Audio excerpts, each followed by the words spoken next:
Sir present Hyderabad real estate market dull గా ఉందంటున్నారు. Better అయ్యే ఛాన్స్ ఉందా? కంపల్సరీ ఉందండి. ఎందువల్ల అంటారు?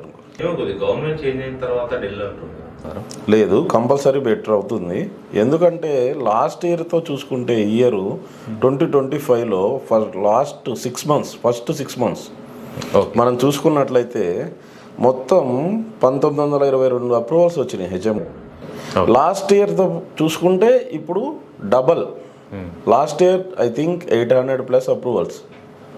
ఓకే, హెచ్ఎండిఏ 500 crores ఇన్కమ్ వచ్చింది. ఇంకేం చెప్తారు మరి మీరు? ఇప్పుడు మెల్లిగా స్టార్ట్ అవుతుంది, ఇన్కమ్ ఉంది, జనరేట్ అవుతుంది. ఇంకొకటి మీకు తెలియంది ఏంటంటే ఇప్పుడు హెచ్ఎండిఏ గవర్నమెంటే open plot ventures auction ready చేయబోతుంది. ఫ్యూచర్లో ప్రెసెంట్ లేదు, ఇప్పుడు రెడీ అవుతుంది, ప్లానింగ్ జరుగుతుంది. సో ఇక మీదట మార్కెట్ పుంజుకునే కంపల్సరీ.